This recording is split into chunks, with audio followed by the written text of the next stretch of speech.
ফের অ্যাকশন মোডে ইডি। হাওড়ার দাসনগরে চার্টার্ড অ্যাকাউন্টেন্টের বাড়িতে গেলেন 4 কেন্দ্রীয় তদন্তকারী আধিকারিকরা।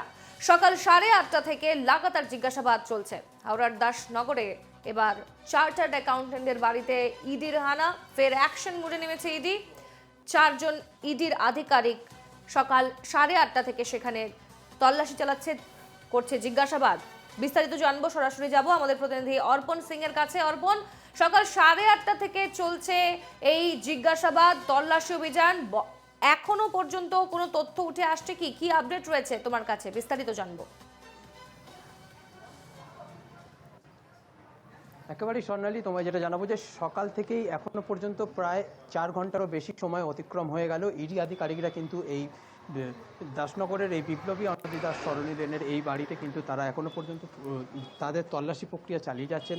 তবে যেটা জানাবো মূলত যে গৌতম বর্মন তিনি কিন্তু কোনো তোমার এর সঙ্গে কোনো চ্যাটার অ্যাকাউন্টেন্ট এবং তার সাথে কিন্তু কোনো পার্টনার এবং কোনো এর সঙ্গে কোনো দুর্নীতি আছে বলে কিন্তু তারা মনে করছেন, এবং সেই মতোই কিন্তু যে সমস্ত ইডি আধিকারিকরা কিন্তু তল্লাশি প্রক্রিয়া চালিয়ে যাচ্ছেন। তবে এই ঘটনায় কিন্তু চাঞ্চল্য ছড়িয়েছে এলাকায়।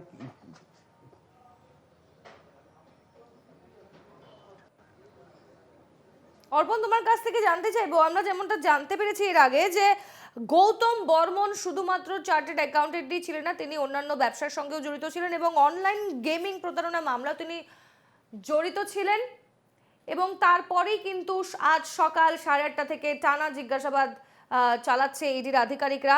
এ ব্যাপারে কি জানা যাচ্ছে যে কোথায় টাকা পাচার করতেন তিনি, কার সূত্র ধরে সেই টাকা পাচার হতো, এ ব্যাপারে কোনো তথ্য রয়েছে কি তোমার কাছে অর্পণ?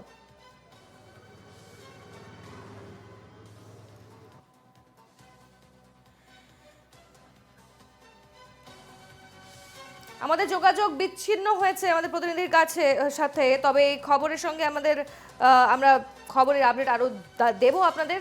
খবরে নজর থাকবে আমাদের। এবং আপনাদের আরও একবার জানিয়ে রাখি যে অনলাইন গেমিং প্রতারণা মামলায় জড়িত ছিলেন গৌতম বর্মন। শুধুমাত্র চার্টার্ড অ্যাকাউন্টেন্টই নয়, তার পাশাপাশি বিভিন্ন ব্যবসার সঙ্গে তিনি জড়িত ছিলেন। ওলা ম্যাগ্রো ইন্ডিয়া প্রাইভেট লিমিটেডের পাশাপাশি আমরা যেমনটা দেখতেই পাচ্ছি